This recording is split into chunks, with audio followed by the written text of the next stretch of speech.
What's up? What's up? How y'all doing? This is Don Vito, the B139. You know, we're here on a Sunday night. It's an off day that we normally don't come on, but we got a big guest coming up by the name of AZ Faison. And he'll be calling in like about 6 o'clock. So we hope y'all stay around and tune into the show. But before he come on the show, call on the show, excuse me, I want to talk about this coronavirus situation we got going on here, you know? It's like, you know, we all going through it right now. I know we are. You're staying home, then when you do go outside, there's no stores open, there's no restaurants open. They even close the parks and stuff like that so the kids can't go outside and play. It's like crazy different out here. It feels weird, you know, and we got everybody on reset right now, and, you know, it's like kind of crazy, but it's all about, you know, having the faith. You gotta have that faith if you want to be able to cope with it. Let's put it like that. You know, faith is something that gives you hope, and it helps you to stay calm, cool, and just feel better because you know God got your back. You know, God, you know, is gonna hold you down and stuff like that, you know. So people that's home stressing and stuff like that, you know, just pray and keep the faith, you know, because faith and fear doesn't coexist at all. You know, you gotta use your faith and stay strong, and you'll be all right. You know, you'll be all right. We all gonna be all right. We're gonna make it. And also, you gotta eat properly. You gotta take care of yourself. You can't just eat food. You gotta get on vitamins. You gotta get like sea moss. You know, you gotta get some of that green stuff in your body. You know, you gotta exercise a little bit because it's all about your immune system. Because you know, people with weak immune systems are getting attacked by the virus. And at first we thought it was just old people. Then they were saying black people and Spanish people can't get it. Now we got it more than anybody. You know what I'm saying? You come outside, everybody's walking around with masks on, gloves on. It's weird, you know? It's weird. And I just, you know, want everybody to be safe and, you know, just pay attention to what's going on. You know, a lot of stuff we hear on the news is real, and a lot of stuff we hear on the news is not so real. So you got to do your own research. You can't go by just with the news, because your news is going to tell you stuff because they don't want us to bug out. You know, they don't want to create a panic, so to speak. So you got to get into these, you know, into these Googles and into these other little search engines that we have out here, and look for yourself, you know, because there's a lot of funny business going on out here in the world. Forget about in the United States, or forget about New York City where we from. But the world's playing the game that we not used to and we can't control. We sitting ducks. There's nothing we can do. I don't care how much money you got. Money ain't gonna help you on this trip right here. You know what I'm saying? Money ain't gonna help you on this trip. You know, the one that's gonna help you on this trip is the Lord. Praise the Lord. Hallelujah. The Lord is gonna help you on the trip. You know what I'm saying? That's how I feel. But at the end of the day, you know, I just want to talk about something real quick. I know for a fact, you know, the kids being home all day with the parents thing, the kids being home all day with the parents thing, I know they going crazy. I know, especially we got like 2 or 3 of them little ones running around.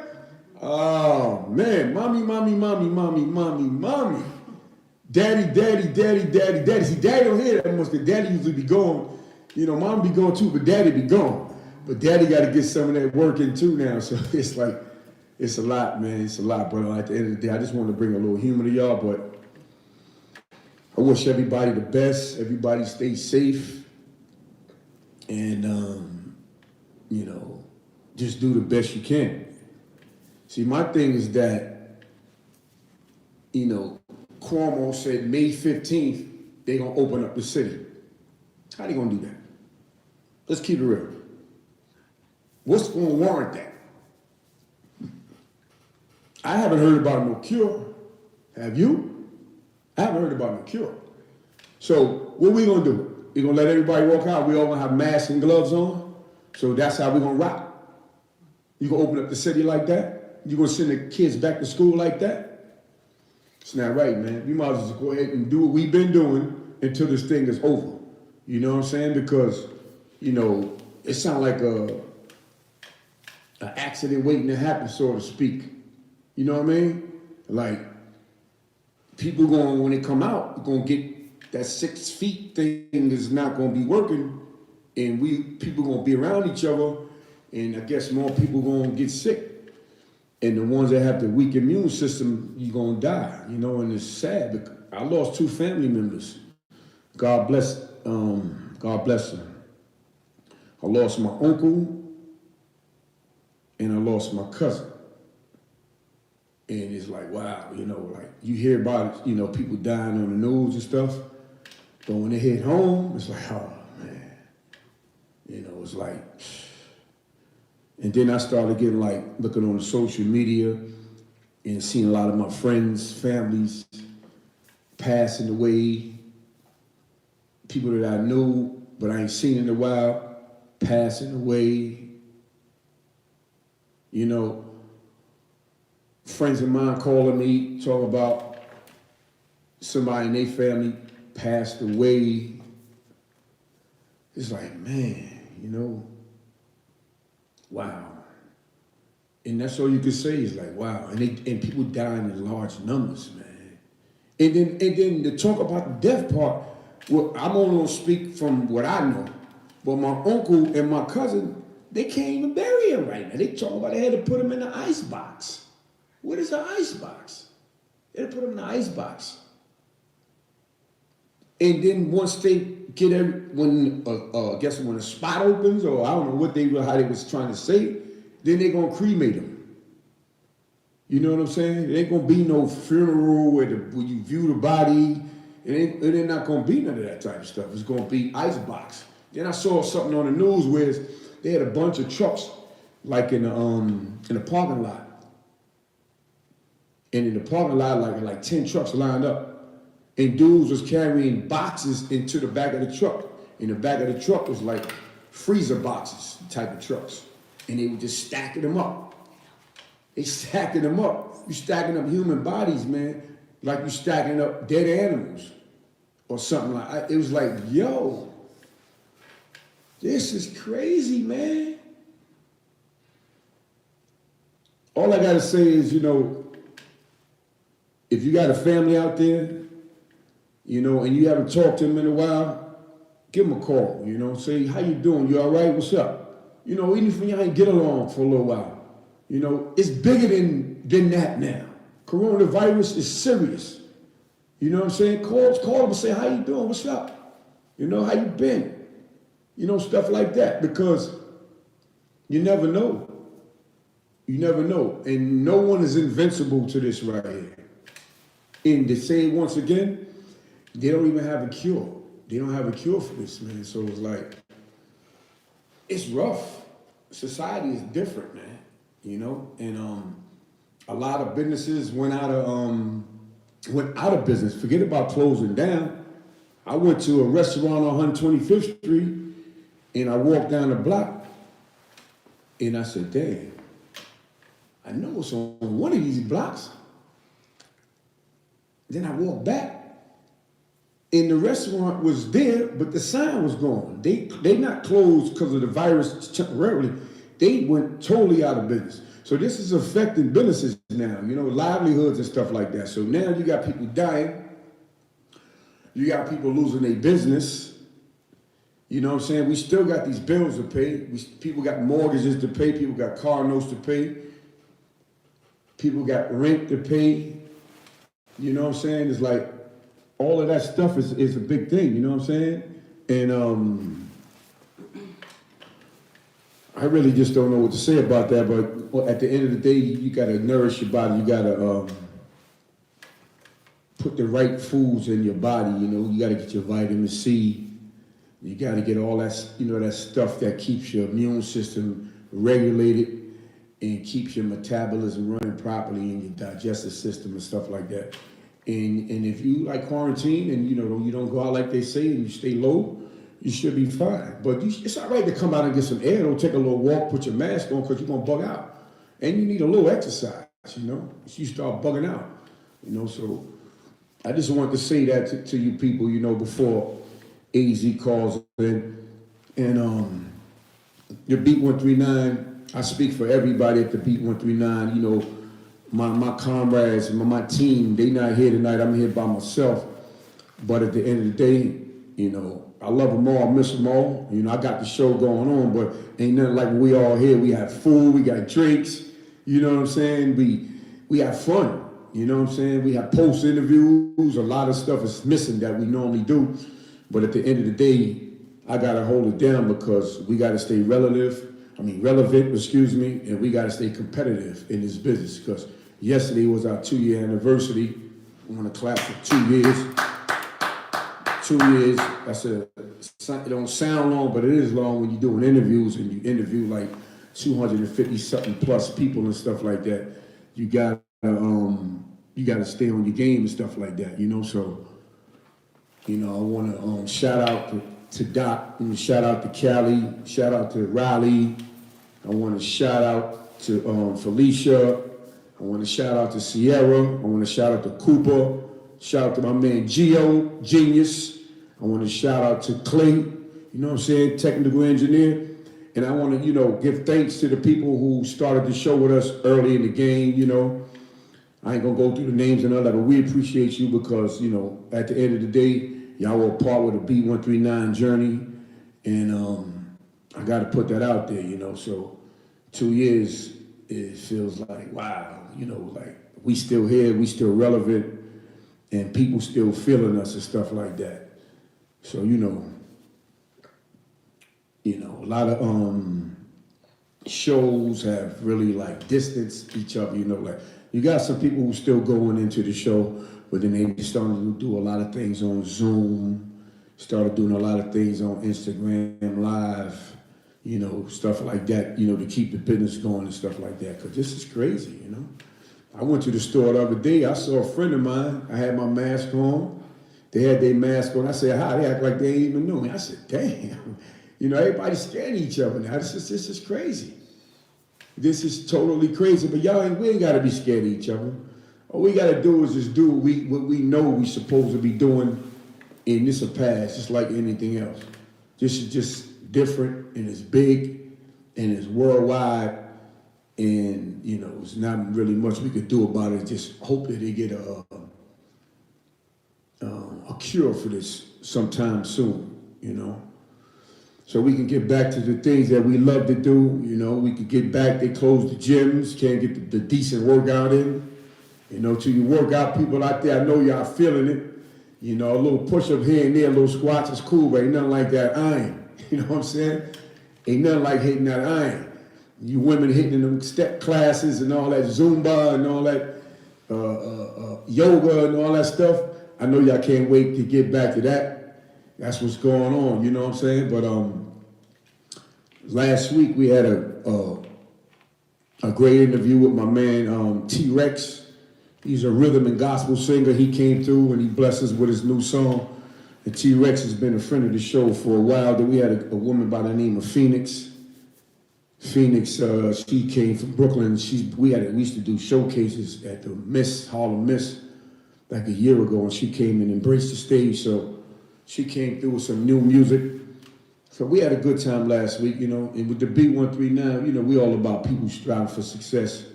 Like, you know, that's our motto. And when people come to the show, we try to make sure they feel as comfortable as possible at all times. And that's what it's all about. You know, making people comfortable as possible and stuff like that, you know.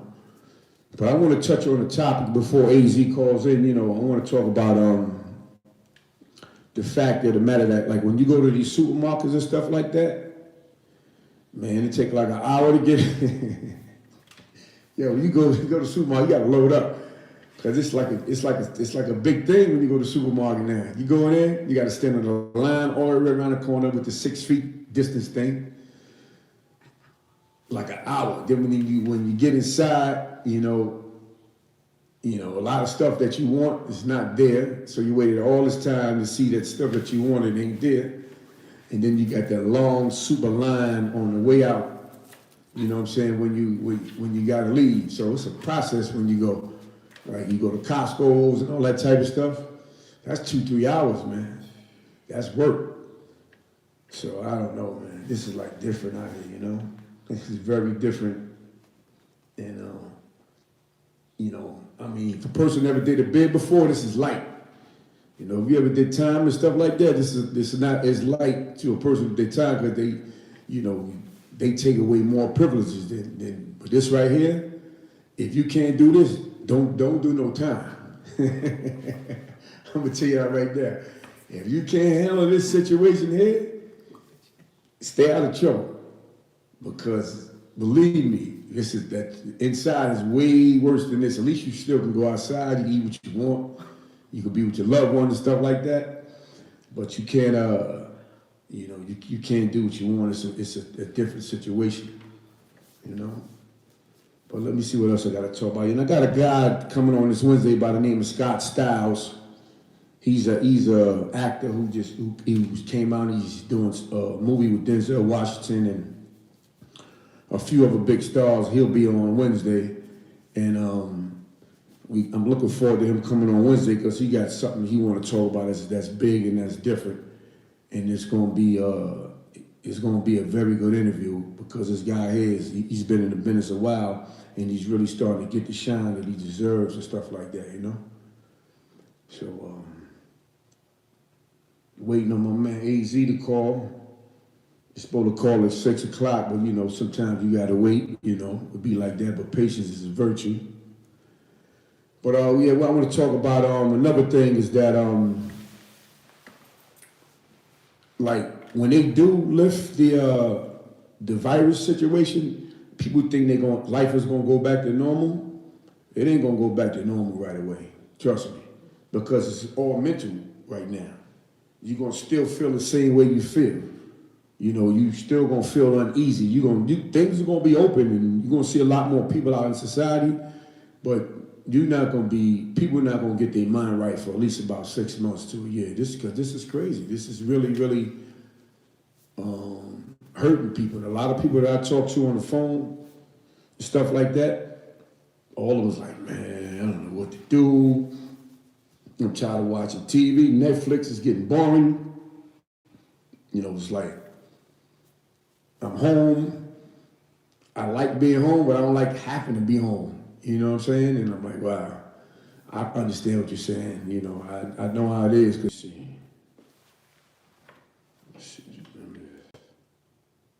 A called the wrong number, A. Oh, there you go. There you go, A. Now you're calling the right number. Hello. Who's on the phone? Peace, what's good? What's up, A? What up, AZ? What up? Great, Sammy. How you feeling, man? Good, everything good, man. Peace to you, man. Peace to you. Peace, shout out to Beats 139. I respect the invite to the show. I know I've been prolonging you for a minute, bro. Just had to get my thoughts right. You feel me? Yeah, we appreciate you, man. You know, take a time out of your busy schedule to call the show and stuff like that, you know? Definitely appreciate you. Respect to that, bro. Don Vito Corleone. Yeah, that's what they called me back in the days, you know, being out there in the streets and stuff, you know? But hey, let me ask you a question, right? How you holding up with this COVID-19 situation, bro? I'm being honest, I've been quarantining for the last 2 or 3 years myself, personally speaking. Quarantining from toxic people, you feel me? So it fell right into place for me, man. I feel like there's a time where we all need to like really think about where we were going in life. You feel what I'm saying? Mm-hmm. Where we were going in life. So it really gives me some time to think like, yo, who's behind this? You feel me? Is the government behind this? Is they say Bill Gates behind this? Or is God behind it? Because, you know, they got their plan, but God is the greatest plan at the end of the day. Right. Yeah, you're right. And you know what though? The powers that be never tell you everything. They tell you what they want you to hear, you know? Of course. Of course. We know that. And you don't know that by now. You feel me? There's something wrong with you, man, you know? So, hey, man, a lot of... Oh, go ahead. I'm listening. A lot of people, man, been waiting for you to come on the air, man, you know what I'm saying? And, you know, you're a Harlem legend and stuff like that. And a lot of people out there respect you, you know what I'm saying? And they look up to you, you know what I'm saying, being a Harlem legend and stuff like that. You know, so once again, I want to thank you for coming to the show. I'm calling into the show to B139. You know, we Harlem too, and we appreciate our brothers from Harlem or our sisters from Harlem come to the show and showing love to Harlem, you know? Respect my brother, respect all those that feel that way about me. And I don't want to be a legend. I just wanted to be AZ, my brother. And anything I did it out of the heart of love for Harlem. Mm-hmm. You feel me? And my philosophy was eat and let eat, bro. So let's feast, my brother. There you go. You know, that's it, that's all. So, you know, a lot of people heard your story or stories about you guys, you know, you, Alpo, Rich Porter, stuff like that. But it's like, you know, you get like 2 or 3 different stories and, you know, some of them are factual, some of them are fiction, you know, so to have you on the show, the real original AZ Faison on the show, you know, to give people a history of how it was coming up back in the days and where you at now today in life, you know, is what people want to talk about. You know, can you tell them about how life was growing up as a young brother in Harlem? Okay. There's a lot of, when I watch these, what they call them YouTubers and people on these shows, I be hearing all types of stories. You know, I can see the lies and I can see the ones that got the love, but they still caught up in the lies. They don't have a clue. Or they're just doing it for their own, you know, situation. Mm-hmm. But the bottom line is, you know, the truth will always kill the lie. The lie can't kill the truth. So I try my best to stay in the truth. You feel me? I'm not trying to be no John Gotti. I'm just trying to put the head back in the body. So, right. You know, anything that comes out my mouth, brother, it's facts. I'm not doing it for competition, competing. I never played the game for those type of reasons. You feel me? I just played the game, you know, to survive. You know, to stay afloat and shit. We might have did some things and made people fall in love with us, the cars, the money, the jewelry, the girls. You know how that shit go. But I never played the game to say I'm better than you because we all in this shit together. You feel me? At the end of the day. Mm-hmm. So, the best that coming up, man, it was all good at the beginning. You understand? Of the game. It was all good, man. It was all good. From the beginning, when I was working in the cleaners, that's where it all started for me. Right. I can't speak on the next man's story. Uh-huh. You feel me? And it was cats in the game way before me. I respect those and I salute all those dudes. You feel me? But from our generation, I'm on the hill, Sugar Hill. You feel me? That's the area I'm from. Right. You know, it was a certain cast that I knew that was involved. These dudes was 15, 16 years old. Mm-hmm. I was around 16 myself working in the cleaners.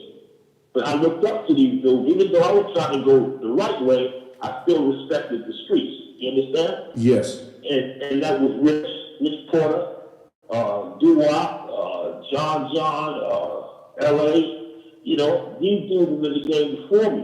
Uh-huh. You feel me? I was fucking with Rich Sister at the time, and one thing led to the next.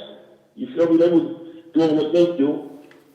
I believe Rich started off by selling sage and eggs, and that went into selling heroin, you know, and he became who he became. Mm-hmm. These dudes was pushing. Think about it. These dudes, we got to get the timing right on this. So these dudes was 15, 16, no more than 17 years old. L.A. died when he was 19 years old, and he was a legend. Mm-hmm. You feel me? His funeral was the funeral of funerals at Benton. The whole Harlem came out to that joint. Wow. A lot of energy, a lot of love. You feel me? Yeah. You feel me? Feds all up in the bleachers taking pictures. wondering who the fuck is this kid. Mm-hmm. You understand? So that's how the impact. So that energy went over to, okay, it's like a story. Oh, what's going to happen next? Oh, they gonna get rich, you know? As you follow it from a street perspective, you won't get lost in this shit. Mm-hmm. So the energy went over to Rich. Rich wound up getting in the shootout, right? He wound up getting in the shootout. He wound up getting busted with the gun. He got to do a bit. I fall into the game now. After watching Scarface, I'm running to Lulu. A real connect. This ain't no character. I'm talking streets, not the movie. It's a real person. Right. You feel me? Uh-huh. He take me not to, he take me where I need to be. Lulu's a good dude, man. Great dude. You feel me? Mm-hmm. Wasn't just business. He was down there like, you brought me in there like, Sammy. Took me to the house. Mom was there. You feel me? When he's not there, it's in the back room. Joints. Many of you want. Mm. I'm no fool. I take what I need. The vibe is cool with me. Yes. So just sit down. Let me fix you something to eat. That type of relationship. Mm-hmm. Love. She ain't got to worry about me coming in there with the jack trying to rob his mom, kidnapping. None of that shit, bro. Right. Love. You understand? Mm-hmm. When a person gives you that much respect, it's nothing but love. So why? I got that type of power in the game, knowing who Lulu was, the best product in the world. Niggas can't touch me. So whenever I open up shop, you feel me? My shit straight clear tops, filled up to the top, they knocking down the door wherever I open up at, bro. I ain't got no competition. Either you gonna be with me or you gonna lose. You understand? So I played the game like this though. I opened up at 4 and closed at 12. And was doing numbers. Mm-hmm. Numbers. I might have had 4 gates at that time. I'm 46 or St. Nick. The jukebox, I'm 46 between 7th and Lennox.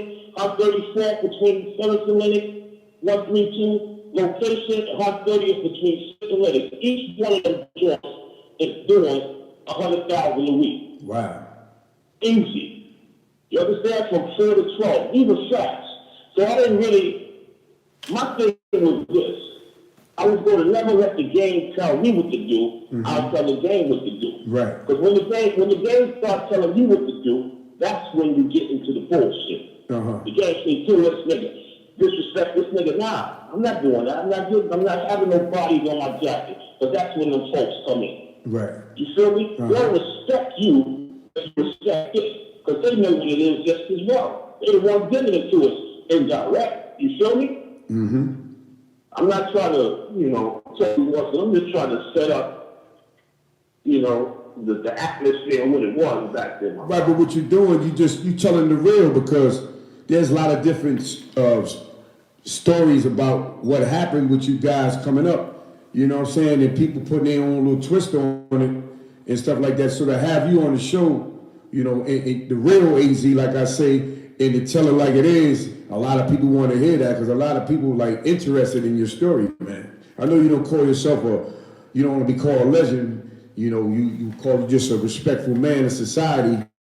But it's all good, my brother. You are a legend, and this story people been waiting to hear for a while, coming from you direct, Yes, sir. So I think as a part. So what happened when Rich came home? When Rich come home, I'm killing.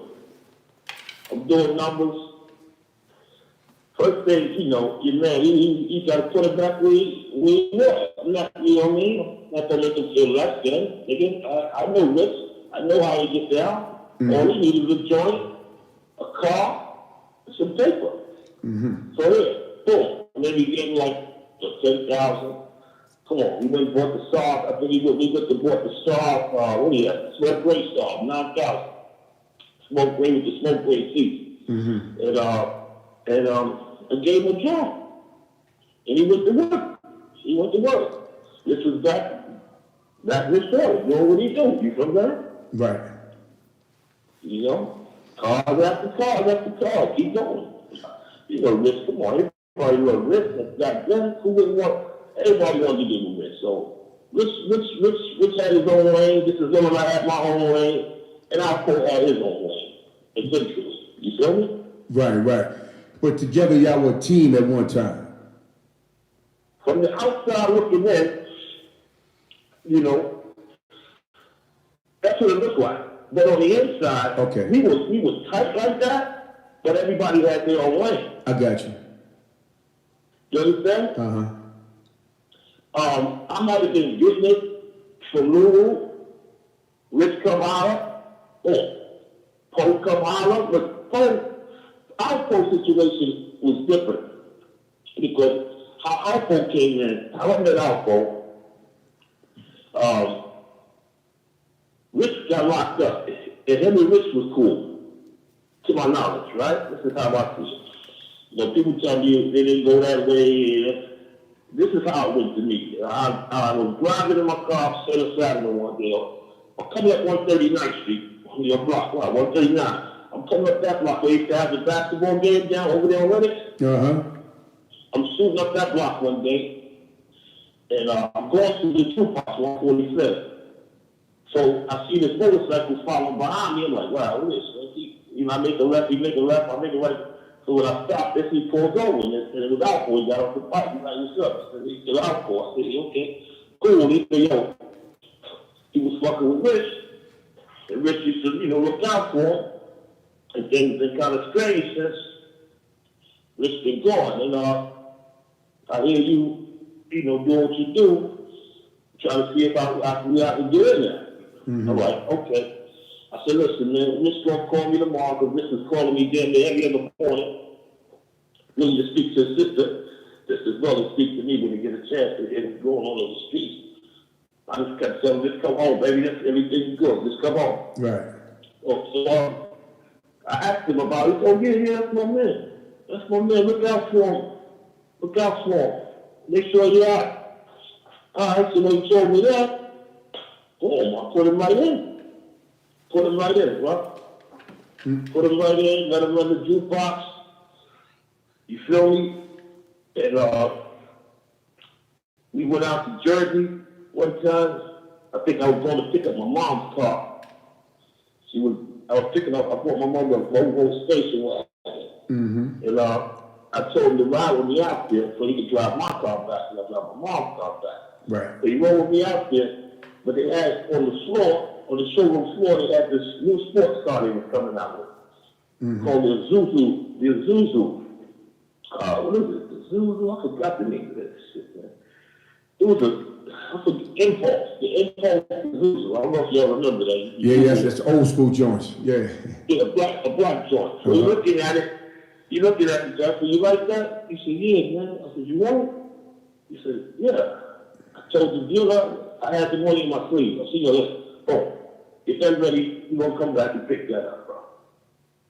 Just like that, bro. Facts. You understand that? Because that's how the money was coming. Right. I was just telling somebody the other day, back then, money was coming in so crazy that one winter had passed, and I had grabbed a snorkel as I called. I grabbed my snorkel out the closet and put it on. And I looked in the inside pocket, it was like 16,000. Wow. You feel me? That type of shit was happening, bro. I don't know how much money I left in cars and this and that. I might have lost a lot of money, just, you know what I mean? It was that type of money. I'm saying that to say, it was no need for no drama. No need for no hate. No drama, bro. Yeah. You feel me? We was not doing the hunting. Niggas was hunting us, bro. Right. You understand? Niggas was watching us and seeing how we was moving, how we was doing it, and wanted to do the same thing. You understand? Yeah. Y'all was the dudes. And I'm not saying that to be on the bullshit. A lot of the niggas get money. But I don't think their category was like ours. You understand? Yeah. He was car shopping like niggas shop back then. I was buying a joint every month. And to me, I was buying it for free. You don't understand what I mean by that? Meaning, like, if I took $10 and I put them on the table and took one, what I call help, but you might call it cut. I call it help back there. Put some help on it, shake it all up and within them 10 birds, and then ate each one of them joints out, right? That's a free $40,000. And that's for me to go car shopping next month. That's how I was moving in my thoughts. You Right. I'm just letting you know how. I'm just trying to bring y'all into my mindset and how this thing goes. My thing was just, as long as we pay to connect, I'm going to get breath. You keep it going like that, we ain't got there's nothing that we can't do, bro. Nothing. Let me ask you a question. So, how much of the movie was true, paid for movie? I say 85%. Okay. Meaning from, situations that took place. Right. But there's a lot of things that they, all they can do is tell us so much in a 1-hour film. You understand? The screenplay that I wrote, which is titled Trap that I wrote, I don't know what this other person talking about. That's their no name, but may God bless their soul. Yeah. In the screenplay I wrote entitled Trap, it would have been a 3-hour film. But I wanted to tell it from cradle to grave, like something like The Godfather. I wanted it to be more that style than more, to me, hip-hop-ish. You feel me? Feel what I'm saying? And there's one thing that I disagree on it in the film, because everybody plays their role, the perfect characters, everybody did great acting. You understand? It's just one thing that I'll never understand, but now I understand. Why would you make it seem like my character was wearing a wire instead of Alpo? Wow. You feel me? When I come to my mind, analyzing all this shit, I believe that the same people ordered that to take place in the film was the same one that ordered the cold red on the head of Rich Eddie's little brother. Wow. That's crazy. Because it was time to bring it to an end. They let us rock from 84 to 1990, 6 years, because that's how these people play, dealing with numbers. They dropped the movie Scarface in 84, that blew everybody's mind, and everybody wanted to be Tony Montana, looking for Sosa. And then in the 90s, you had to bring it to an end. How did you end something? You hit the head and the body stopped. You feel me? I had got hit in 87. So they got me out the way. You feel me? But they had to hit. It's about energy. Wherever the attention limited, wherever the attention goes, the energy flows. So they had to hit Rich, his little brother. You understand? So now we got the energy now. And right after that, think about it. They made the movie Juice, right? In the movie Juice, they went as far as similar characters, like Tupac killed his man. He went to the funeral, and he even called them, said sorry, Miss Porter, in the film. Because we got the juice now, so now we going to bring the juice into hip-hop. Tupac was Biggie. So we sent Biggie to the east, to the west coast. Tupac to the west coast, had Biggie over here, now set up a beef with them. Think about this. From a spiritual energy perspective, because that's who we are, energy. And wherever the attention goes, the energy flows. And wherever energy flows, it creates a currency, and currency is what they call money. It makes money. You feel me? So we follow the money, so therefore we follow the energy. They know this about us. You understand? So this is how they play with the mind of the people, bro. So they knocked them off, they sent him over there, killed both of them. That was like the World Trade Center falling down on hip-hop, so they could just destroy the energy in there and take it and run with it and create characters like us that were street niggas, and now they got all the people living in this false reality. Crazy. So let me ask you a question, A. So You said 85% of the movie was fat. So the dude that was playing your sister's boyfriend, is that a true part of your story? The dude that played my sister's boyfriend? Like when he used to be selling in the movie, he was selling cracks inside the lobby. When you came into the This is how it went down. Facts. You know, so this is the fact about that. Okay. My sister was messing with the cat, Kevin Clark is his name, right? Mm-hmm. Wasn't in the building like that. I think he was working out of the store. He was working for somebody out of a grocery store. I think it was on 134th and 7th, right? Mm-hmm. The owner of the store, that was his joint, and they was selling drugs out the store, right? Mm-hmm. He wound up, to my knowledge, he wound up doing something to the store owner. You understand? Right. So now, the whole hood kind of knew this, and he was on the run. Mm-hmm. So they were going, you know, his people were going, you know, out of their business. In other words, they put some tape on his head. So, my sister knew I was cool with Rich, and he knew I was cool with Rich.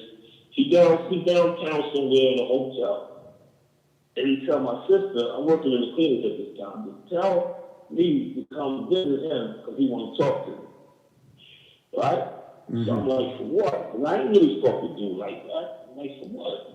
Let's go. She begged, let's go. All right. I go downtown. It's that joint on 49th Street, and I think it's 11th Avenue or 10th Avenue. Whatever avenue that comes up. That hotel, if you can remember, I think it was called a Days Inn or some shit like that. So I go down there, I go upstairs to the room. When I get inside the room, he grabbed me and put a gun in my face. The nigga, he in there smoking crack, the whole joint smoky. The nigga eyes looking red like a motherfucker. Yo, listen, man, I don't know when anybody take the contract. He tapped me down. I'm like, come on, man. I'm kind of scared because I ain't never been through no shit like this in life. Mm-hmm. Right? So,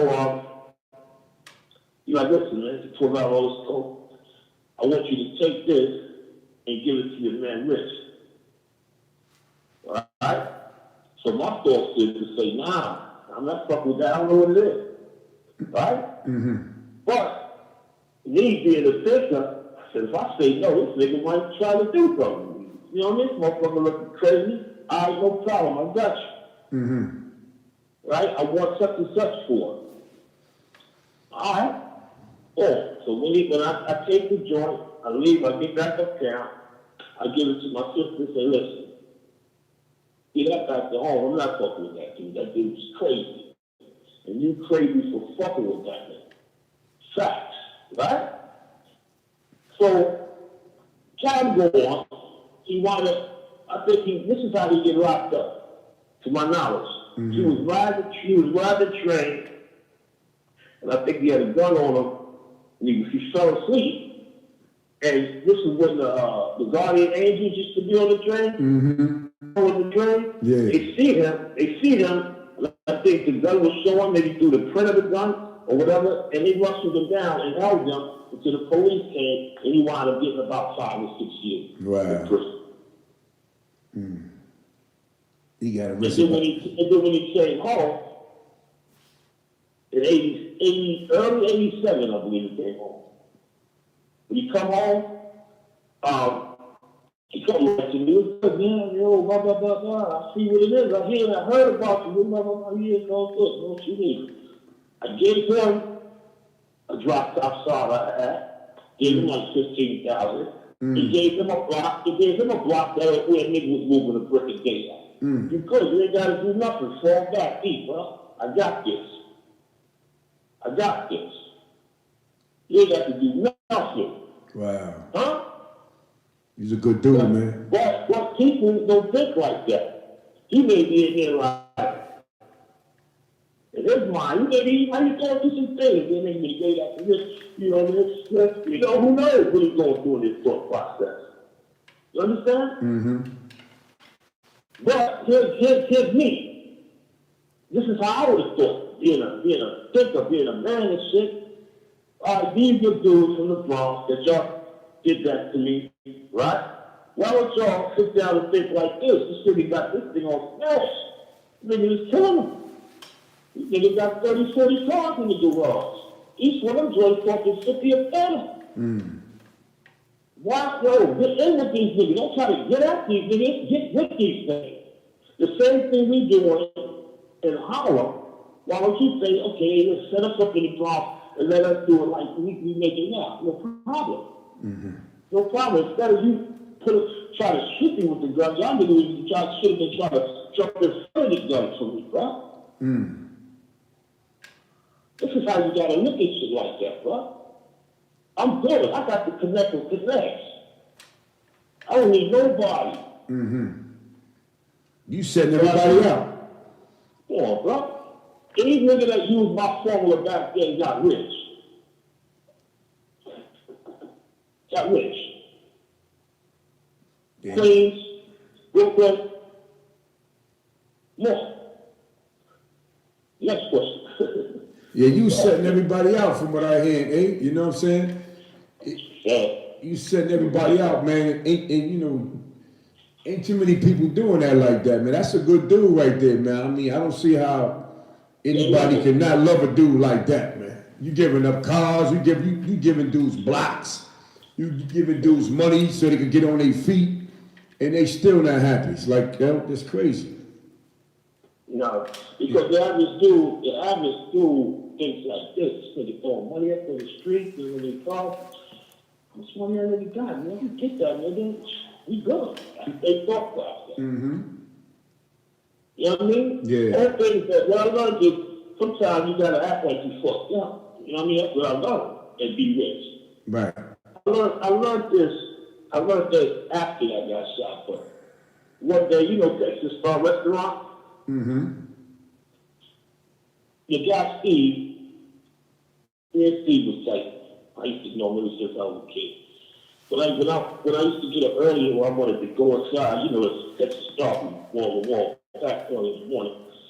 He tried it. So when I get up early and I went for breakfast, I used to go in there and give Steve $100 and tell everybody that's waiting, breakfast on me.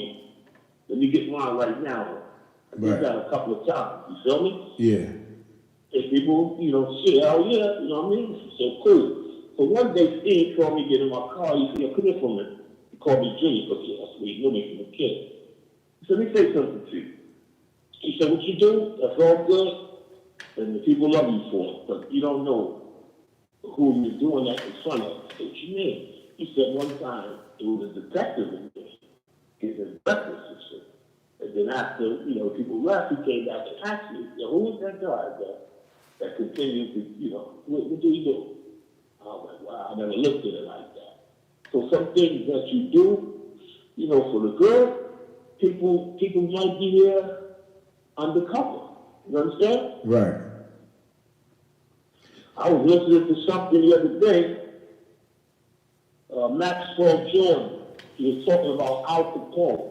Now, Al Capone was the greatest gangster ever, according to being a gangster, Al Capone. You feel me? Right. But once I listened to it, I'm like, wow. If you put it up right now and let the people hear it, they mind to be blown. But it was basically saying Al Capone was working for the government. And ain't nobody gonna be that big to do what the fuck they want to do when they want to do it. They got working for the government. Right. So let me ask you a question. Where was your mindset at when... let me say this on here. I never in my life worked for the government.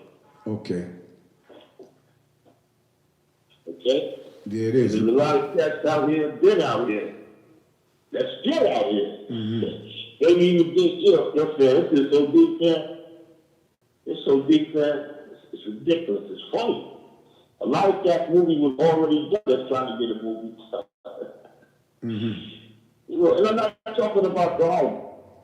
I'm not talking about it at all. Right. So don't try to put us in a beating for battle. You know what I mean? Not him. You understand? Right. So if those thoughts are going there, please. So many others, bro. so many others, bro.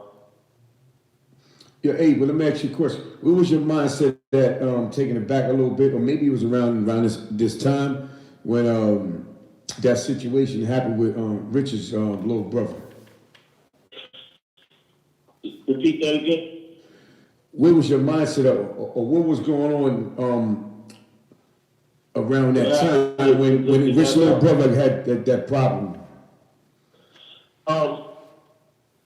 That day, man, when they found out he was missing, I'll never forget.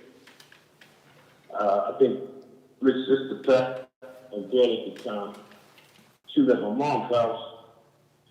And I came to my mom's window. And I knocked on the window.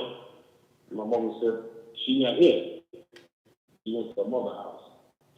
So I called her and she was like, it was late, it was around about 6 or 7 o'clock. And she was like, "Yo, my little brother ain't come from school yet. It's like 6 o'clock. We worried." I'm like, "What?" I said, "I'll be right there." So when I got there, Rich was there. And, Rich was shaking, his leg was shaking. When he had deep thought, right leg or left leg was shaking. So he was in a deep thought. He was like, "I don't know what the fuck is behind this shit." What are you talking about? He said, "Somebody called." He said, "Big guy Donnell, he's going to call me right back." So when they called right back, he told me to put my ear to the phone because he wanted me to hear and see if I could hear the voice of the report. So I heard it. You got your little brother, we want to ask him. Just start flipping. I ain't got no fucking money. You better not do nothing to my little brother. They must have hung up. You feel me? And then they ain't called back for a while, for a long time. I wound up leaving and I came back. They had called back again. And they told Rich, I believe, and his brothers, "You think it's a joke, blah, blah, blah, whatever, all this stuff and shit. Think it's a joke. Go to McDonald's on 125th Street. There's a package there for you." I think Rich sent somebody over there. They didn't see anything, but somebody else went over there. And they found, I think, a coffee can back then with a cassette tape, a piece of Rich's little brother's finger, and a Rich's diamond ring, his little brother's diamond ring. Yeah. Name ring. And they played the tape. The most horrible shit you could ever want to hear in your life, bro. Wow. You know what I mean? It just was nasty out there. The day, something that you never want to hear. It's crazy, bro. Yeah, it's just crazy how the game had came to that. You feel me? Yeah. After that point, what does it all mean? All what the fuck we done? What the fuck do it mean? Why we come down with this? And the funny shit about our story is, bro, that nobody didn't even repeat. Everything was like a inside job. Everything was from the outside. Everything happened in the house, bro. My sister boyfriend did that to me, and everybody else that was in that apartment, man, they so rest in peace. You don't look at it like that. It killed like 3 people, and 2 people lived. 3 people were shot. We was all shot to die to get to be dead. You feel me? Right. You feel me? Yeah. So, at that point, okay, look, the uncle left his own nephew, his mother's brother, in Paul and Rich situation. Everything was an inside job, bro. Crazy. You understand? That's some big shit if you really think about it, bro. Yeah, it is. It is. It sounds like most of inside jobs be jealous and envious people, See, inside jobs be the ones that they see it. They know it's there. You understand? Average person looking on the outside looking in, to me, what the other people were saying, they was loving it. They didn't even want nothing to happen because it was all good. Right. But it be the creeps in the inside. You understand? On the inside. Right. You know, I know for sure there's no reason for homie to do that to me. And I know for sure there's no reason for that to happen to Donnell. Right. I don't know what went on with Rich and Alpo. I do not know. Business, I do not know. But giving it the benefit of the doubt, under the circumstances, it's just fucked up. You see what I'm saying? Yeah. Brother kidnapped. You know, it was just, it's fucked up. So I look deeper than that, man. That's why I be feeling like if someone ordered the cold red, man. Somebody ordered the cold red, though. And that's how I stay sane and stay alert to everything. Right. Yeah. Yes, sir. So let's move it around a little bit. So the rooftop days, man. How was you? How you like the rooftop back then, man? Yo, me personally, I'm not gonna say I never went in there. I might have been in there like twice. You know, the outside front until it's out in front, you know, maybe huddle with your niggas until it was time for them to go in. And that's it. You know? I never really fucked with it like that. So you wasn't really the party dude? Not at all, bro. Just getting the money Not at all. I and would taking say care of business. maybe I was in the world, but I wasn't of the world. You catch me at a Phil Collins concert, Peter Gabriel, Genesis, or some shit like that. You feel what I'm saying? Right. Facts, man. You know, I ain't talking to be talking a lot of shit. I just didn't. I never understood, like, you know, these guys got these black ties and all these playing ball with bitches. I never understood that shit because I always said the police, when they catch niggas, all right there, all gathered together, taking pictures and shit. So, you know, I never understood that, you know, for safety, more so than to be a part of that. No disrespect, you love it, I like it, but it wasn't me. You feel me? Yeah. I knew who I was in the game. In other words,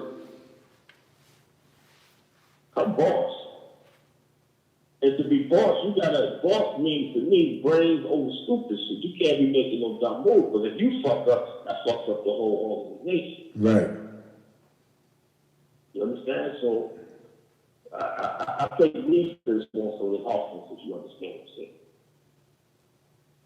saying. So let me ask you, where was how was Rich Porter's mindset, you know, after, you know, the situation with his little bro and all that stuff?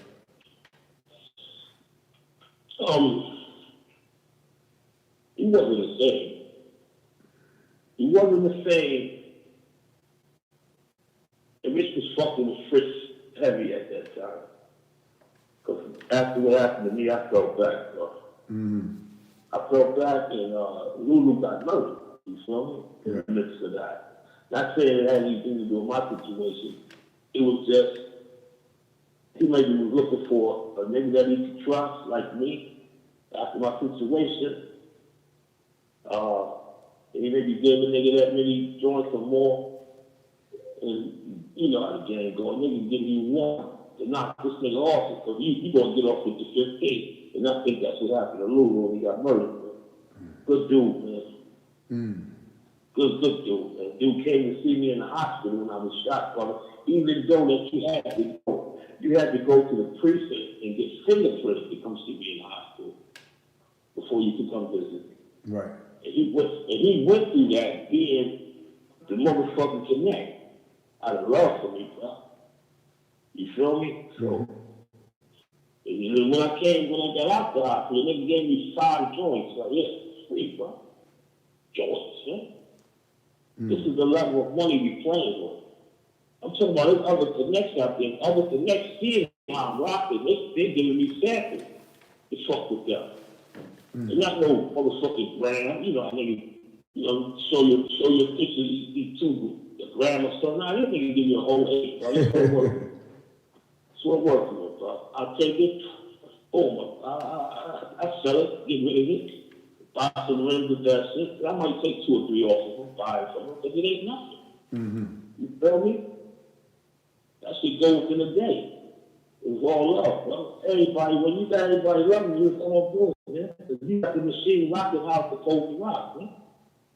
You feel me? Right. Yes, sir. So what year did you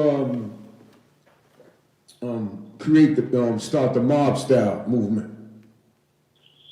Mob style, after I got shot, I felt the police was on me, so I'm like, but they didn't even know who I was at the time. They might have heard the name, but they didn't have the picture.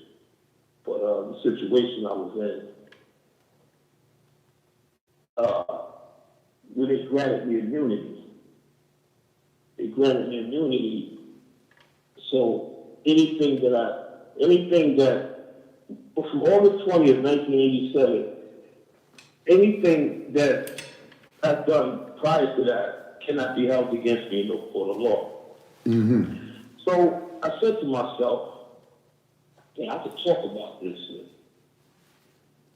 From a real perspective, this shit. Right. And not get no trouble for it, you feel me? So I can make some million off of freedom of speech. This is how I'm thinking this shit. Right. So if I do mob style, if you notice the first song, and I wasn't even planning on doing it myself. But I wrote the song, I went in the studio and I did the song for my little man Whip Wop to do. I don't know if y'all knew Whip Wop. Little Whip Wop was a young kid, he used to be around us. And I was going to let him just write for him and he'd be the act. Right. You feel me? So my other sister, Robin, she was messing with a guy that worked for BLS. So I'm like, listen to this, man. What you think of this? He took the cassette. And later on that day, no bullshit, he had Mr. Magic playing on, making a break. They love that shit. They played it twice, and he was like, y'all should do an album. And I'm telling you, I can get y'all in this situation. But Columbia, this shit is hot. They love this shit. So, okay, I took it from there and said, fuck it, we're going to do an album. Lou, Tone, Hip Hop, used to gather, go to the studio. It's the topic. Oh, gangsta shit. What's the topic? Place the key. It's the topic. Down low. And we write on the spot, come up with some shit, and we do it, right? And that's how mob style was created. Facts, man. Okay, mob style. Who's the members of mob style? Gangsta Lou, Whip Wop, and Pretty Tone. Pretty Tone. That was the clip right there. It was some good times we had in the studio.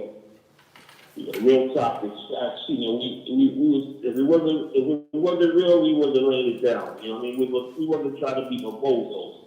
And I know, and I believe real niggas know that we the first ones that started gangsta rap on this coast. I'm not saying we started it because I think Easy and them started it on the West Coast before we started it. What we talking about? What year? 81? We 89. Yeah, y'all was the one started gangster rap on this side. Yeah. For fact. Yeah. That's But niggas knew that we were doing that, and they were surprised. Like, you think it made an album? The fuck out of here. They made you want to hear it, and once you heard it, like, shit is alright. You understand? Yeah. Motherfuckers, listen, in prison, I heard that it was taking niggas mob style cassettes like he was a shank or something, because they didn't want niggas to listen to that shit. But it was what it was, bro. How many hours? It never grew up to what it was supposed to be because the folks was on us. And they sent the nigga in through that to try to get me. And I peeped that and I shut the whole mob style shit down. Right. You understand? And that leads back to another situation that's going on, with this paper work shit. Facts. You feel me? Niggas try to follow our blueprints with their blueprints. Right. You understand? We had the blueprints. A lot of these blueprints come from our blueprints. I follow our lead. Ain't nothing wrong with that. Yeah, that's But facts. at the end of the day, bro, you don't know my situation, why I could do it like that. Mm-hmm. You understand? You feel me? I can talk about it, but I can't be about it no more. And I understood that. You trying to be about it and still, get all up in that like that. But they still searching for me. So when I did the album Marched Out, I took it to somebody, I won't say no names to open up no rooms, but I took it to some people that I thought was credible to get it where it needed to be because they already did this before. And they was like, yo, you should work with this nigga. He the one that put these niggas on. I'm not gonna say their names. Mm-hmm.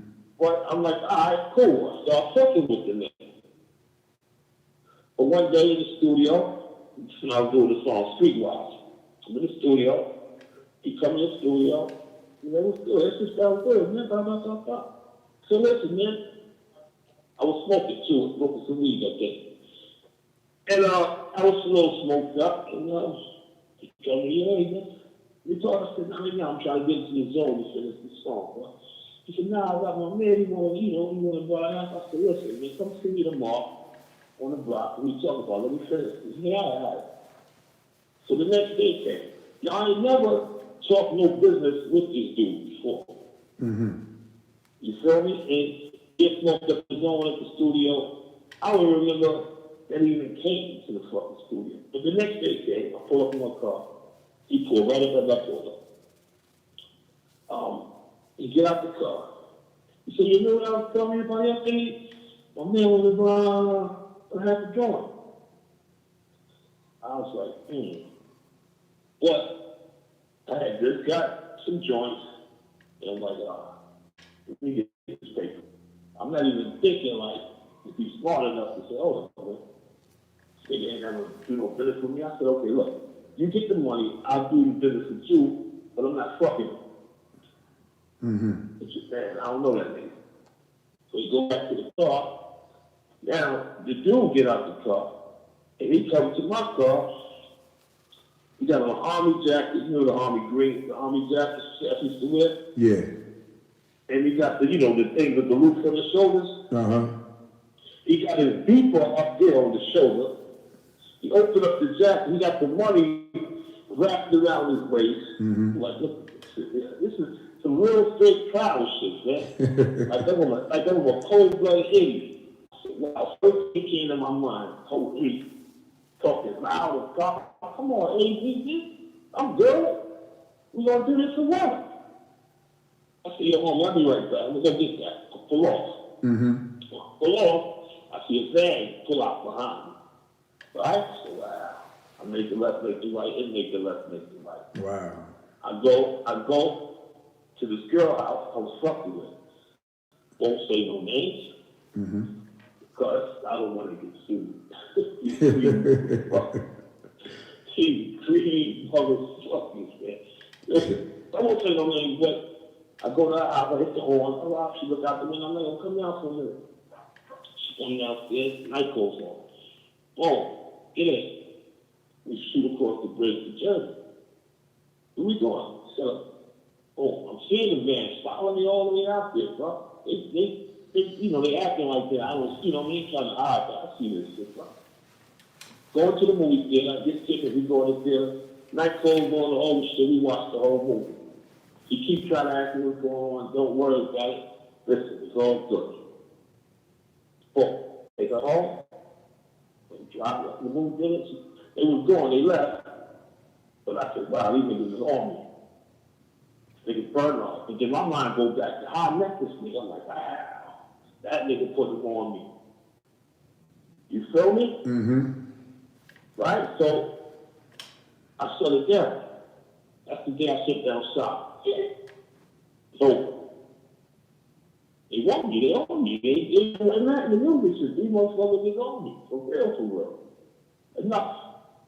I shut down shop. That's it. I stayed in, I was living in Long Island, Freeport. I stayed in for about a week. No phone call, no nothing. Just thinking everybody. Right? Mm-hmm. So that Sunday came, I said, you know what? Let me go check this something. I had a download joint. Of a Volkswagen Corrado, I think it was called Corrado. Black joint with tinted windows. I shot uptown in the Volkswagen Corrado. I pull on the corner. I see you on the corner. You like, what's up? What you doing out here, man? Now, your man Bernard, this is Bernard says, bro. And he wanted to have to join. I went to see my people and I got it for him, just waiting for him to come back. I'm like, Sam, if you give that nigga that brick and they have to burn, it's over. Keep that. Matter of fact, don't give him nothing. That's yours. For real? Yeah, I had to take that shot and say, look, just keep that one. So you can take that and get up out of there. And they're not looking for a robbery. Them niggas looking for a sale. You understand? Right. So I intercepted that through the grace of God, bro. You understand? So, come on, that's all they need. If a nigga down him, they gonna make that mine. Fuck that. You understand? Mm-hmm. So they don't come back around. After that, they don't come back around no more. Shot 132, finish, close down, close. Enough. Fuck the music, mob style shit. I'm not fucking with anymore. It's over. I'm done. Niggas coming around me. What's up, nigga? Telling God, man. Yo, he ain't bugging out. He's talking about God the Son. Yeah, leave me the fuck alone, basically. Ain't nothing wrong with me, bro. Who are you is the question. That's my thought process. You feel me? Yeah. But shit starting on the phone now. Shit starting on the phone now. Mm. I want to write a movie. That's when I started writing the movie in the midst of that, bro. That's when I started writing the movie. This shit is unbelievable. This story got to be told. That was my mindset, bro. Right. This is a setup. This is a trap. And that was the title of it. I think I sent you the picture of it, so, you know, so that you maybe could put it up on the screen, track when you do chop up these pieces and put it out for YouTube to hear this truth. Yeah, my editing team, they gonna take care of that. They gonna make that look official. So when I spoke to you and you was like, yo, man, you know, such and such came on the show and was lying, man. You wanna talk about that? I think I just resolved that problem. Just by telling you. All right. I wrote the movie, bro. Okay, all right, I got you. All right. And the other situation with me put my hands on them, I only fought in self-defense. Right. I wasn't chasing you like that, Mom. I pushed the bitches off me, bro. Facts, bro. I always look at that person, and I'm not trying to be disrespectful, but when you fall back and you come up out of that world and you start looking at things and seeing how it became, Right. I always take it to the door. How did I meet this person?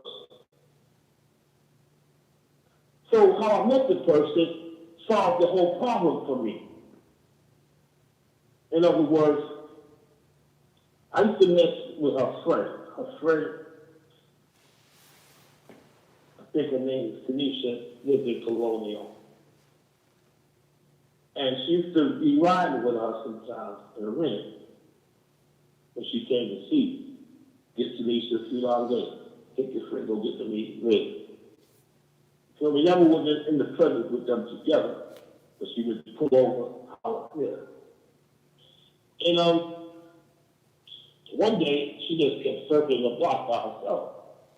Got the nerve enough to get out the car and say to me, I said, what Tanisha? She was like, I ain't coming for her. Okay, what's on your mind? I can't hear from me. I'm like, well, wow. Yeah, take my people number, she said, because that's what it was back then. She said, beat me. When I beat you, I'll put the code 126, she said. Because that's where she lived at. All right. So I beat her later on that night, keeping it on. Don't get mad at me, Pat. That was then, not now. I'm sorry for a lot of shit I did to you, trust me.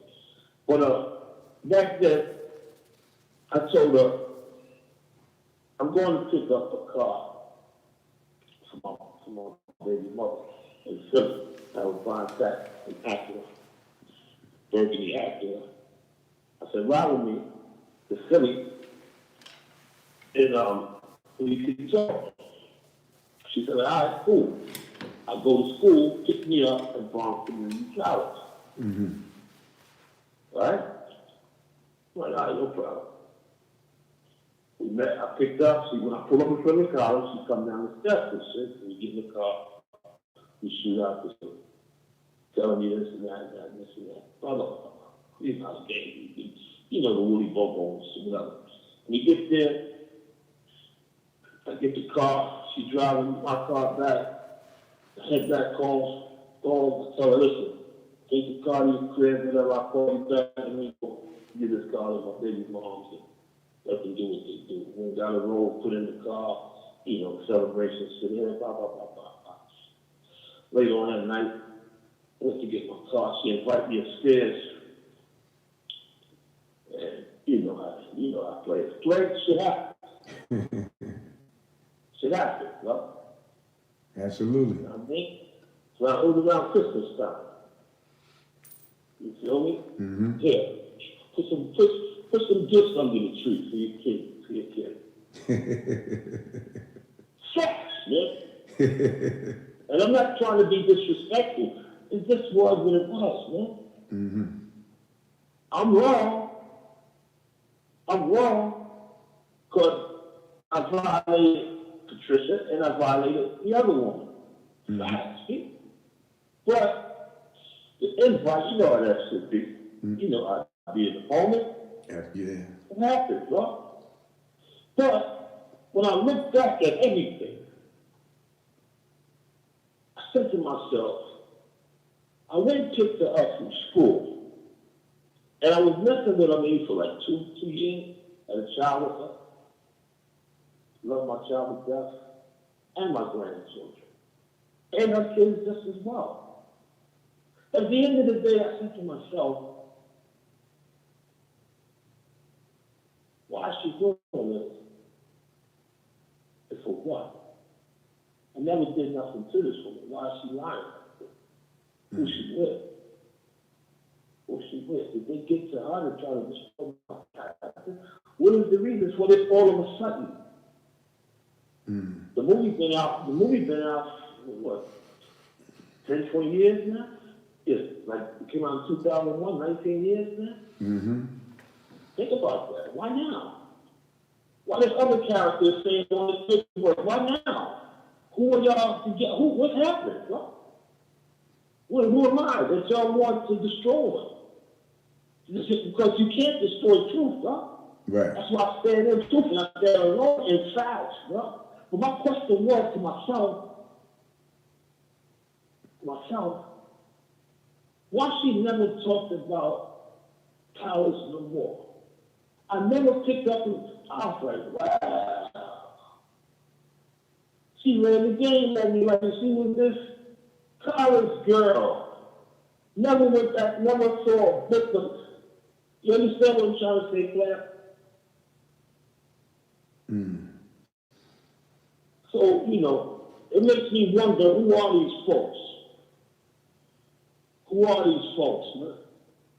Deep down inside, who are these folks? And the homie with the paperwork, I can tell you the good dude. I heard great things about him. But who are you, man? Honestly, what the fuck did I do to you, bro? For you to be out there saying this? With so many different stories, bro. You said one thing on Flex, you get on Queen's Fritz and show something that you say my name is on. What tell me where the something says I cooperated with the folks to put you away, bro. I was the boss, huh? If anything, they was looking for a nigga to try to put me away, bro. Huh? I don't know you. We never did no business together. None. I never was in your presence.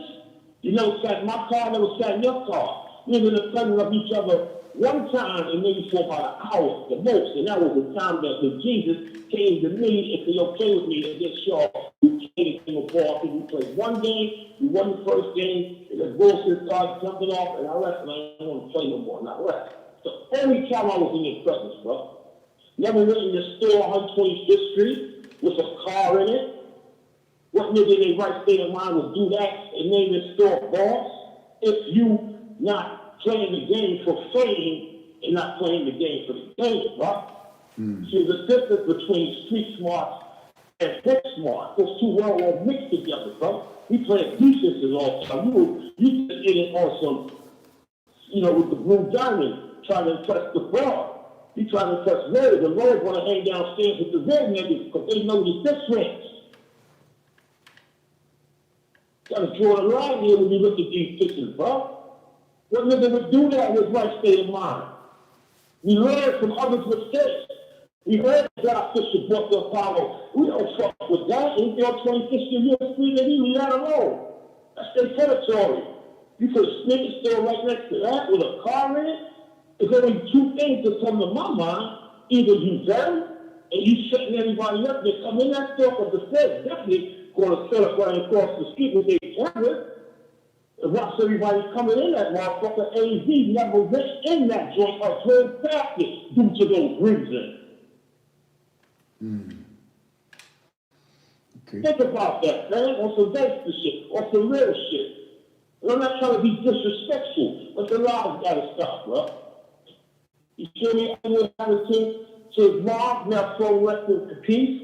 When that shit happened, I heard about it. It made me cry because I had just went through the same type of situation. I know what type of how that shit feels, bro. But after a situation like that, that made me fall back. How do you go harder?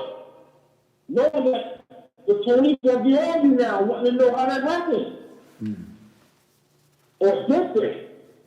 And in secret, you agree to something. I don't know, bro. But it seems weird for me not to fall back and just step up, bro. And the only reason why I'm saying this, bro, because you trying to make it seem like, you just put me out there like straight like snitch, paperwork. Here's the evidence. Come on, bro. The only reason why I could be on your paperwork is maybe because of the deposition, not the indictment. When someone asks the person, how do you know AZ?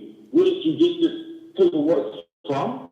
This paperwork was given to me to try to help you in our show. To give to you. Out of defense, bro. Huh? You know who took you away. The same nigga that came for me. The music nigga. Because he tried to do bad methods after that, and somehow he swindled the same like her, somebody swindled him over your way, and you put him down with your whole movement, bro. You know what I'm doing? That's in the game. And that's the number one nigga that puts you away. And the funny shit about it is, this nigga went viral. The nigga that took Kevin Chiles and his whole organization away through Kevin Chiles' mistake by letting him get down with them, who saw everything and reported it bitterly. What's going on, Thomas, man? Mr. Bullwinkle, Bishop Bullwinkle, the nigga that sang that song on YouTube, that's the nigga that put him away. Facts, man. Facts, so he noticed. So why you not speaking on me? Because it would make you look stupid. When you try to tell the world you the smart dude, man. You must be this smart, and I salute you. And whatever you try to do, I'll say to you, I'm with that, but you ain't gonna shit on me like that, bro. Without me being allowed to tell the truth, being able to tell the truth. It's not disrespectful. Take it as that. Take it as regular, man. Don't do that, bro. Don't try to make my demise be your rise, bro. I don't even want to go here. I was going to just let it die with the universe. But nah, my spirit can't mess with that shit, bro. You feel me? And I'm not trying to say the legacy or none of that dumb shit, because I wasn't in the game for competition. I wasn't in the game for fame. Niggas get money, let's eat, let's go. We ain't gonna starve no more. Just like they doing it, we gonna be able to do it. We gonna have vendors, well, the roses, let's go. That's it, that's all.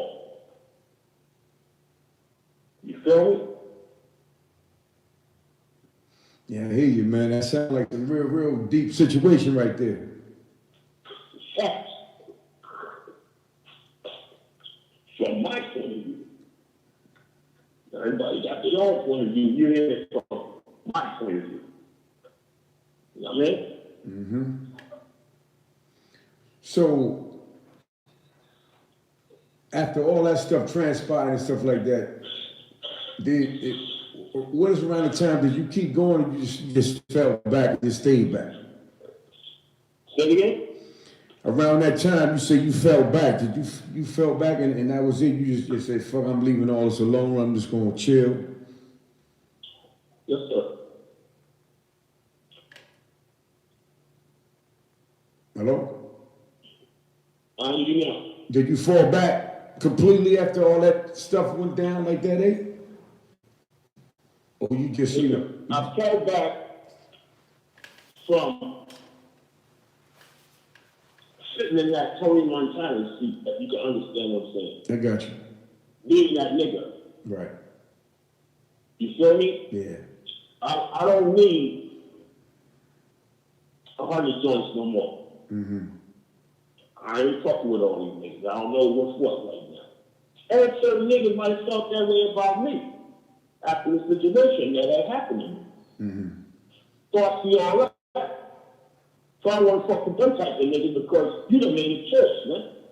These niggas try to kill me, man. And you supposed to be on my side. Anything, let's say, with them niggas now, whatever they have, let's get to them niggas. That's how you supposed to be talking to me, bro. So if I see you acting funny, I say, all these niggas, it's shaky of me. I'm good. I'll take one, two, most. Good. Calmly, smoothly, away from the world. Mm-hmm. But I ain't gonna blast them. I'm not AZ, I've had that world. Mm-hmm. You understand? Mm-hmm. Rich got was rich, and they took off. They took off. Mr. Poe took off, doing it. A lot of money being made. Poe out of town now, duffel bags coming in. They eat. For me, I'm good, don't care. Not in the way of, not love, but I'm staying across the street. Yeah, enough. You know? Facts. So, we'll go back to the movie at the, like, towards the end, right? I wondered, was this fact or fiction? When I think your sister brother, I assume he was the one that, I don't know if it was an apartment, I don't know if that was a real part of the story, but that's when you got shot up? Yes. Was he the one? Say it again? Your sister brother, when you got shot, was he the one that shot you? Yes, sir. Okay. All right. So that was real in the movie. Yes, sir. Yeah. Yes, sir. Dude looked like he had like a little attitude problem throughout the whole time. He was that was his character? For real? Like he seemed like bugged out or something, you know? He was, to me, he was bugged out. You feel me? He was definitely bugged out, you know.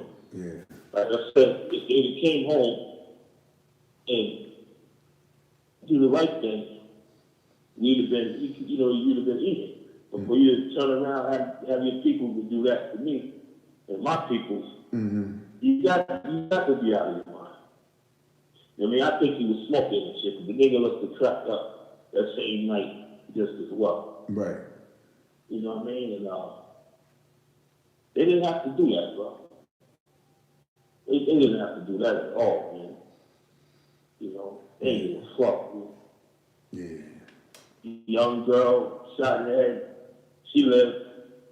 Joanne Blue, soul rest in 3 feet. She died. Her friend died. Myra Enoch, Michael Lamar, another one of their friends, he got shot, he lived.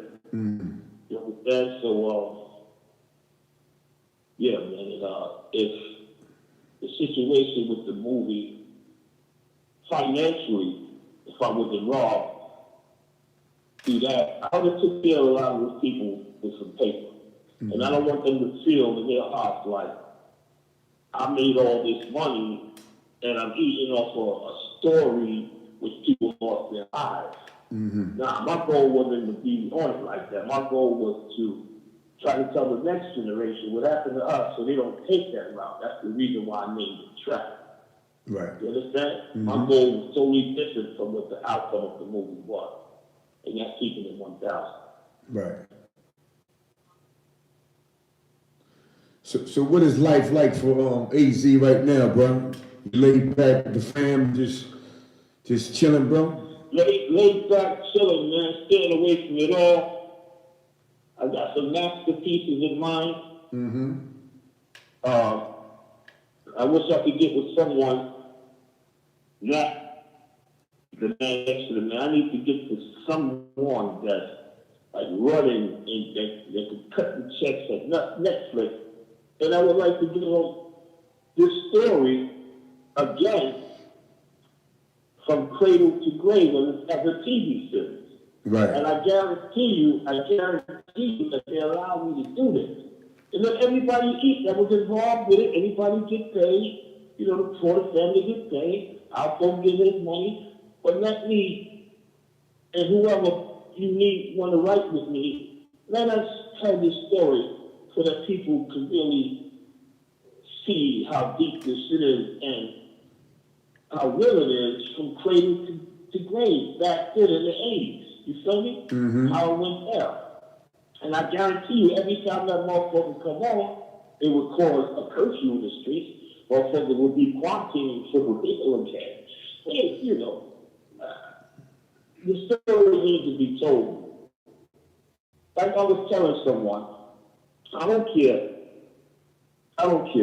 But certain things you gotta do it for righteousness. You feel me? Everybody got a story to tell. Even the brother Kevin tell, he got a story to tell. But don't shit on nobody to try to make it look like you was really wrong in the chocolate factory, bro. You a black talking like, yo, you made, I don't care if you made more money than me or you didn't. I know who created this wave, bro. You feel me? I'm not a copycat. We fixed it. We did it first, then they came. You feel me? Said not game was first, then came you. You gotta understand what I'm saying. But you came through our story. Those that actually came through our story, man. We have done all that shit, right? And I'm not trying to brag, it's the facts, man. Don't lie to yourself, man. More. But everybody got a story to tell us what I'm trying to say. People gonna go see it. When you're fucking you lie, you tell the truth. Why fucking go see it? Because everybody loves that story, bro. And people, I had sat down with Troy Reed before that thing was launched. The documentary, Alpo documentary was launched. I sat down with the bro. We sat down and ate. And he asked me whether I wanted to be a part of it. I told him, I said, listen, fam. In other words, I don't think you should do that. Go get a deal. Because the man got a story. He got an audience. Whether good or bad, people were interested in the story, huh? You understand? And if you go get a deal, whoever, someone should cut the check for the story. I'll play the movie. Motherfuckers is going to run to the theater to see that, bro. Go do the movie, bro. Don't fuck up that with that, bro. You know what I mean? right. You say, in other words, let him do his own movie. Let him have his own movie, pretty much. Do a movie, bro. Right. I'll play the movie. You're not going to see that? Who ain't going to see that if they come out? Still, even though that happened, they ain't stopping nothing. It's about, shit that happened. Rich Porter, the movie, that itself. Yeah. Another, you feel me? You're right. Individual movies. Individual movies. Yeah, you're right. His name is S.K. Stone. Mm-hmm. Think about it, man. Yeah.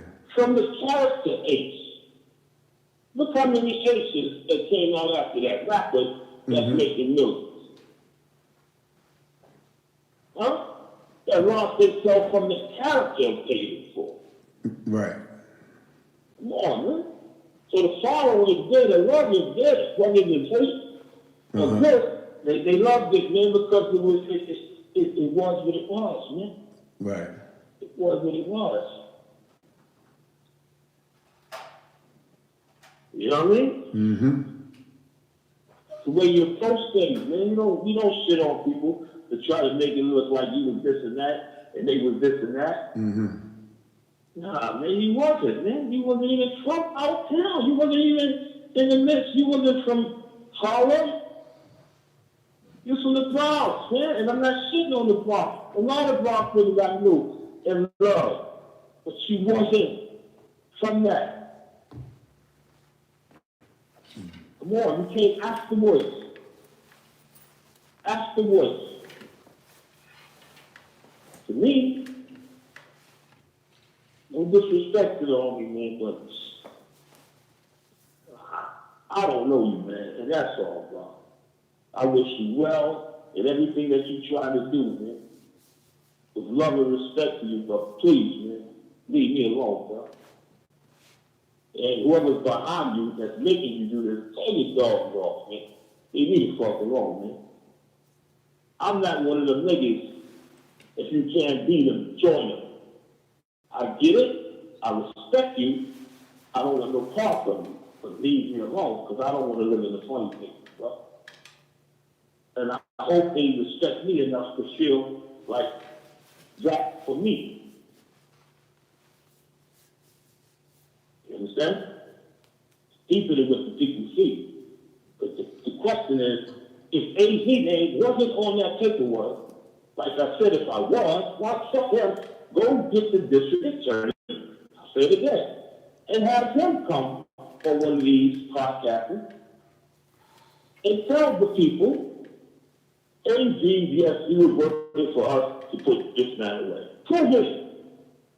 Expose me and tell y'all, government expose me if this is the fucking truth. But if not, the question becomes why and what is your intention? And who you working for, man? You know? All right, eh? So, I thank you for calling the show, bro. You know? This was, Text me the address where I can send someone to go pick up that Don Perignon. Yeah. I got you. We definitely gonna chop it up after the show for sure.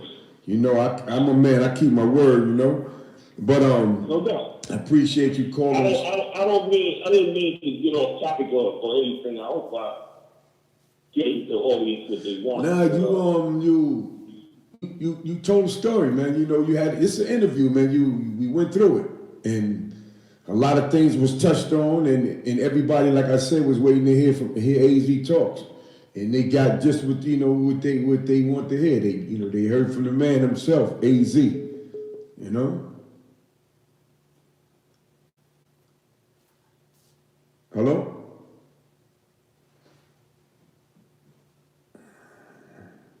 Well, I hung up. All right, so AZ, that was AZ on the phone, ladies and gentlemen, and that's the conclusion of the. Oh, hold on, call him back.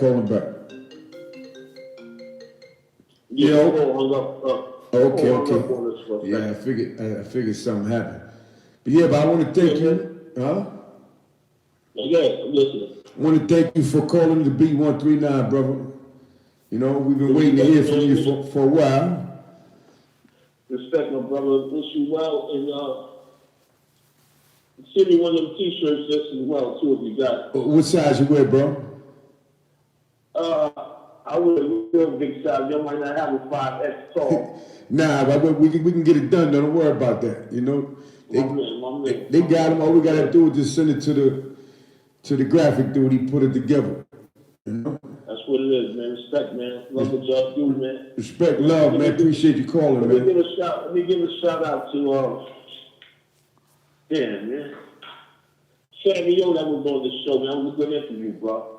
That was a good interview. Yeah, Sammy was just on the show. That was good. He was on your show, right? Yeah, he was.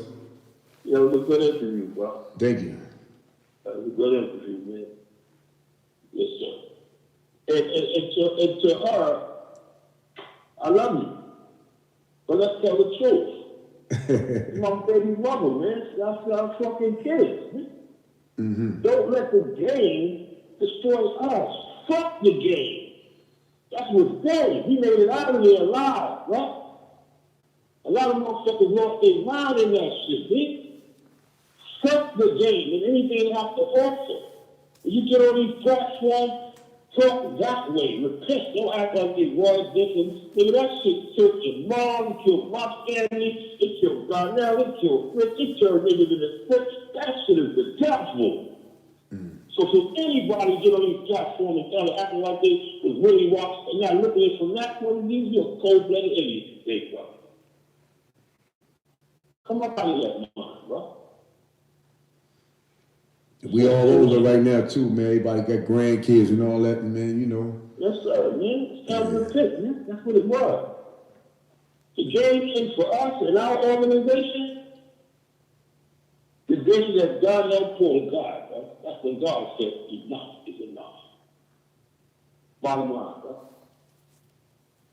I'm going on that note, man. Holla at me. Yo, hey, man, thank you once again for calling to the show. And I'll be in touch with you, man. You take care of yourself, man, and stay safe, bro. Appreciate you. God bless you. All right, bro. God bless you. Peace. Yes. I'm still on there.